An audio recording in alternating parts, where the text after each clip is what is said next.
Hi, friends. Today, we're talking about one of the most, if not the most, badass chapters of Space Marines ever. That's right, today, we're talking about the Black Templars. The Black Templars are, in a way, the most 40k Space Marines. Ultramarines may be the poster boys, but when you really think about the traits that people attribute to the setting, the Black Templars really embody these to the max. Incredible warriors, extreme religious fervor, eternal war, and extremely badass all around. That's the Black Templars, baby! The Black Templars are a second founding successor of the Imperial Fist, and were one of the first successor chapters ever founded. And these guys' origins lie with one of the greatest, if not the greatest, Space Marines of all time, and one of the most badass, if not the most badass dudes in all of 40k. Super Ultra Chat Sigismund! Woo! But also, super exciting channel announcement before we get too far into the video. I'm making a plush! If I could get at least 200 of you awesome people to sign a petition, that is. But yes, Plush Duck can be a reality if enough of you guys want it to be. It's like the meme orc powers. If enough of us believe and pay for this thing to happen, it'll totally happen. Wow, a 40k reference. And who wouldn't want a little version of me hanging around their room? Just look at how cute and epic this little concept of him looks. But yeah, if you want a Crack Duck plush, be sure to check out the link to the petition below and get more details. This is legitimately one of the most exciting projects I've ever done, as I'm a huge plushie fan and I've always wanted something based on my art since I was a wee boy. So, if you want one of the best, if not the best plushies ever, check it out. But anyways, Sigismund was the greatest son of Dorn and the Imperial Fist's first captain. Most already know, but Sigismund was an absolute insano. He became the youngest of the Imperial Fist's elite Templars and would become the first captain after facing 200 of his fellow Templars in a row. The 200th combatant in this combat trial was Appius the First Dreadnought. Yeah, this crazy guy won a duel with a Contemptor Dreadnought. Badass! And so, after demonstrating his worth, Sigismund was made first captain and was just an overall badass throughout the Great Crusade. Then, you know the drill, Horus does his heresy, kills some birds and lizards, blah blah. Anyways, after the Isfahan massacre, Rogel Dorn requests that Sigismund lead the Imperial Fist Retribution Fleet. This would usually be a great honor that Sigismund would take without question. However, Sigismund spoke to the Remembrancer Euphrates Keeler, and she foretold of two fates that stood before Sigismund. Either he would die a glorious death in the void and be forgotten to time, or he could fight an eternal war and help his father on an inevitable defense of Terra. So, Sigismund asked his father not to lead the fleet, but he didn't disclose why. Trusting his favorite son though, Dorn appointed another to lead the fleet. Then, later on at the Siege of Terra, Sigismund finally told Dorn why he didn't go with the Retribution fleet, and this enraged the Primarch. Dorn took Sigismund's actions as not only cowardly, but antithetical to all that the Space Marines and Primarchs were. To Dorn, they were mere tools for the Emperor's will and the good of the Imperium. In addition, Sigismund put superstition, the word of a prophecy, above reason and duty. Even if the prophecy was true, Sigismund had no right to make that choice. Wait, you wasted my Dorn dollars on a stupid fortune teller? And even though this prophecy did come true and the Retribution fleet fared a lot better under the command of Alexis Pollux, and Sigismund contributed to the Siege of Terra a lot better as the Emperor's champion than some space corpse, at the time, Dorn was under the impression that the Retribution fleet was completely destroyed, so he thought that Sigismund not going led to his brothers dying instead of him. So, all this and the fact that it was his most trusted and favored son was just too much for Dorn, and he disowned Sigismund, which gave Sigismund even more drive to prove himself and serve the Imperium. And prove himself he did. Sigismund went into overdrive and was somehow even more of a badass than he was prior. And despite being disowned, he still commanded the Fist as to not break morale from within. But anyways, at the Siege of Terra, Sigismund perhaps reached peak badassery. This madman tried fighting Fulcrum, he fought a warp-roided up Karn, and killed basically everything else he came across. Badass! And eventually, Sigismund would receive the Black Sword from the Emperor and was appointed the Emperor's champion. Adorned, pun intended, in black armor, Sigismund at this point was essentially an avatar of the Emperor's wrath. From all that had happened, he was basically dead inside, cold and disillusioned as he realized that peace was impossible and there was no hope for the Imperium. All he could do was fulfill his ultimate purpose and make the traitors hurt. Sigismund went on an absolute rampage as he went around hunting Chaos Champions and killing all the traitors that paved the way to said champions. Most notably, he killed the warp-infused Karn this time around, and Karn even remarked how his former friend had lost his passion in humanity and was now just a murder machine fueled by duty.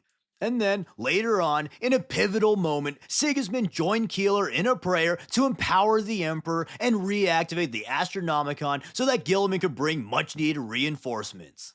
Then, after the siege had concluded, Sigismund knew that the war was not over and he hunted down Abaddon and the other traitors. He was also made first High Marshal of the Black Templars after the Codex Astartes broke the legions into chapters. Here, he would go on to lead the most zealous and faithful Fist in their eternal crusade.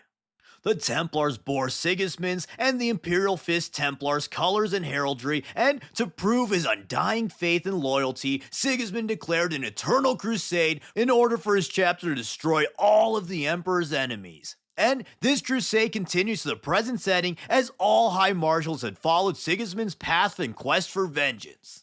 Then, later on, centuries after the Siege of Terra, when everyone else thought the heretical legions dead, Sigismund and his Templars still believed them to be a threat, and they hunted them down to the Eye of Terror, where he would have his final duel against Abaddon the Despoiler on Cadia in the Despoiler's first Black Crusade. The old Sigismund fearlessly faced Abaddon and allowed Abaddon to land a killing blow in exchange for Sigismund plunging his black blade deep into Abaddon's heart.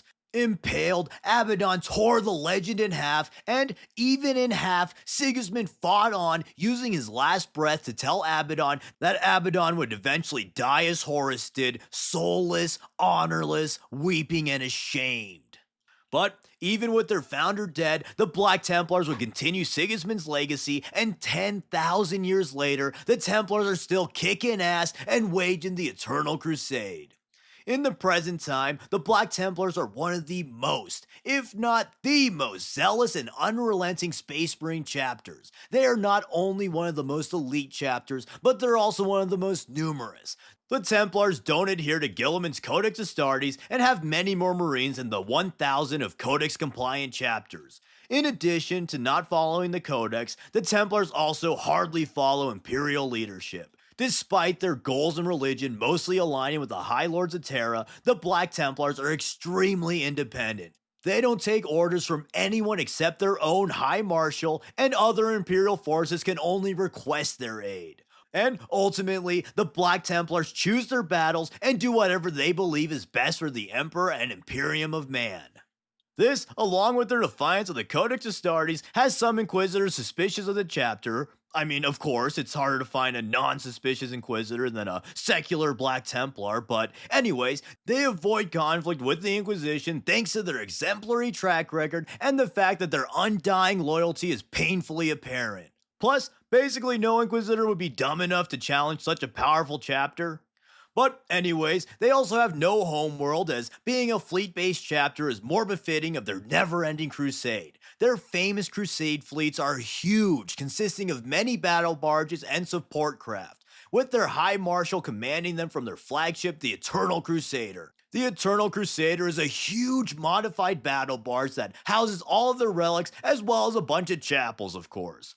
But expanding on their crusade fleets, it's rare for the entire chapter to be fighting together, and more often than not, the fleet is broken up into a number of crusades across the galaxy, led by marshals appointed by the High Marshal. On their crusades, they go world to world, crushing all enemies of the Emperor and building chapter keeps on conquered worlds. These fortresses are meant to glorify the Emperor and ensure the world remains loyal. In addition, this is a primary way that the chapter recruits new aspirants.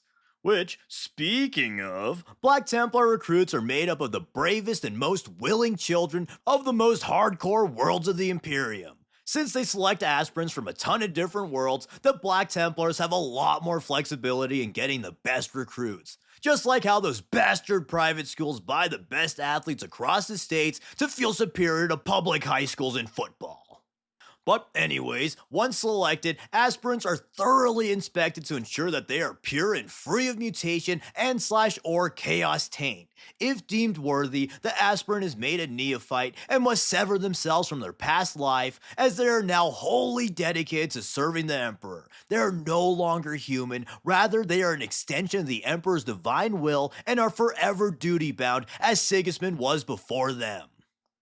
And unlike other chapters, the Black Templars don't have scout companies. Rather, neophytes are made squires to Black Templar initiates who fight alongside them in Crusader squads and teach them the chapter culture and art of combat. The neophytes are trained and augmented until they're finally awarded their own suit of armor and made an initiate themselves. And expanding on Crusader squads, these are the backbone to Black Templar fighting companies and consist of Templar initiates and their neophytes. Sometimes they'll even be led by a sword brother. Which, speaking of, the Sword Brethren are the most elite warriors of the Black Templars. Originating from the Imperial Fist's Templar Brethren, these elite warriors continue their traditions of martial prowess and indomitable might in the Black Templars. Those who prove themselves great heroes within the chapter are made Sword Brethren and no longer need to trade neophytes. They have access to the best gear and weapons and are the most honored of the chapter. They can also use Terminator armor, baby! Woo! But even above Sword Brethren, there's one more step of absolute badass, and that is the Emperor's Champion. These dudes are the absolute most hardcore Marines in the chapter, and there's an Emperor's Champion for each Black Templar crusade. These dudes model themselves off Sigismund and are total badass, crazy insanos on the battlefield who are imbued with a divine hatred to kill extra hard. Deriving from Sigismund's pre-battle ritual he learned as a wee little orphan, the Black Templars pray before battle, and one very special Templar will receive a vision from the Emperor just as Sigismund did, and it will tell them of their divine duty. They confess their visions to their chaplains and are interrogated, and then they're given the sacred armor of faith and the black sword and are let loose as the #1 killer. These are the Templars' greatest warriors. They are guided by the Emperor's will in hunting down the champions of the enemy as Sigismund did on Terra. But they also will eviscerate anyone on the way, just as Sigismund did on Terra. And beyond that, the Emperor's champions are inspirational figures who even further embolden the zeal of their battle brothers. As such, if an Emperor's champion is to fall in battle, the Templars see this as a bad omen and the battle is believed to be all but lost. If they truly do lose the battle, they must launch a penitent crusade to recover the armor of faith and the black sword at all costs in order to atone for their failures. Anyways though, in battle the Black Templars often fight like Sigismund did, and they prefer decisive close-quarters swordsmanship over ranged warfare. They find that close-quarters combat is not only more honorable and glorious, but it also allows them to ensure the total destruction of their abhorrent foes. Which, in the setting of 40k, is quite literally true, as personal melee combat is more effective at killing the forces of the warp than ranged firepower. They are wholly unrelenting and vow to crush any foe no matter the cost and no matter the odds. The death of their battle brothers only serves to fuel their fervor, and to demoralize a Black Templar is near impossible. Their two primary doctrines are the death from above and an armored spearhead. Death from above is a rapid shock tactic in which orbital bombardments, drop pod assaults, and Thunderhawk strikes are utilized to quickly dismantle enemy formations, destroy key operatives, kill commanders, and completely demoralize their opposition. And for the more stubborn heretics, the armored spearhead is a crushing machine of bikes, land speeders, and heavy armor meant to break the enemy's weak points and annihilate them with sheer unrelenting force. But then finally, as for their chapter culture, they're fucking insanos. Now, that's a highly abridged way to put it, but more comprehensively, these dudes are extreme crazy religious nuttos. They completely worship the Emperor as a god and really embody the religious Space Knight aspect of the Space Marines. And it's totally badass. Their sole purpose in life is to glorify the Emperor through divine conquest. They are nothing more than warriors to vanquish the heinous foes of the Emperor. Relating to their dedication to their duty of purging the enemies of the Emperor and fighting till the very end, the Black Templars chain their weapons to themselves both to symbolize how they're inherently connected to their weapons and are weapons themselves, but also to ensure that they're never without their weaponry to always be ready to kill shit. Oh, and they also wear skeletons and stuff, which really adds to their aesthetic. They also do this to honor their dead, but sometimes they'll adorn the remains of the heretics to intimidate other heretics. Anyways, though, due to their adherence to the Emperor's will, the Templars especially hate Psykers since the Emperor banned them in the Council of Nicaea. So, they have no librarians and often work to hunt the witches that plague the galaxy. And this next part is a little bit shaky in lore, but sometimes the Black Templars will treat the Navigators with a great deal of respect as they were pardoned in the Nicaea Edict, plus the Templars believed these particular Psykers to be touched by the Emperor himself. And other times, they'll just begrudgingly work with the Navigators who have been intensively examined and had their purity proven. I personally prefer the former as it makes a lot more sense to me for a fleet-based chapter to work well with navigators, plus it aligns with the Emperor's decree and demonstrates the inherent hypocrisies of the Imperium. But GW's flip-flop between them a few times and it seems like they're favoring the latter now. In fact, they're even doubling down on it seems. Anyways though, more on their culture, the Templars are extremely fanatical and when they aren't killing the heretic, mutant, and Xeno, they spread the Emperor's will by enlightening the ignorant. They value purity and devotion above all else and have scoured entire worlds that they deemed corrupted. However, unlike someone like the Marines Malevolent, they aren't gonna go around killing civilians for fun. The Templars fight for the Emperor first and foremost, and the Emperor's self-appointed duty was to protect humanity in his own way. So, like the Emperor, the Templars are willing to commit horrible atrocities if they believe them to be necessary, but they hold no malice towards the faithful and the compliant. High Marshal Helbrecht even famously said that the strength of the Imperium lies in its faithful people, and they've been known to inspire the people of the Imperium to take up arms and fight alongside the chapter against the heretical. All things considered, and in general, the Black Templars wouldn't be the worst chapter to save your planet. I'd be much more worried about the Iron Hands or, God forbid, the Grey Knights. But again, this is if you're a faithful loyalist. If you're a traitor, phew! Let's just say the Black Templars won't be giving you any juice boxes. And finally, curiously, I've seen many people say that the Templars are the Fist chapter to be the least like Dorn, and I couldn't disagree more. Yeah, sure, on the surface, fanatical Crusaders are a far cry from the logical and meticulous Primarch, but deep down to their core, the Templars and Dorn are very much aligned. Dorn was a dude defined by his duty. He was hyper focused on being a tool of the Emperor, extremely valued truth and purity, and he literally went on a penitent crusade in black armor where he went insano style on some traitors. Now, take the Templars, who at their core are Marines hyper devoted to the God Emperor as they believe it to be the best way to prove their loyalty and fulfill their ultimate duty. They seek to purge the galaxy of the impure, and they love going on crazy ass crusades. The Black Templars are definitely sons of Dorn and embody his traits very well in my opinion. But anyways, that's the Black Templars. They were never my favorite chapter, but I can't deny that they're one of the most badass things in all of 40k, and I'll always appreciate them. Plus, of all the Knight-like chapters, the Templars are the best by a long shot. I also really love the idea of the Emperor's Champion. He's just such a badass unit. Also, their model line is some of the best Primaris models ever. They look super badass.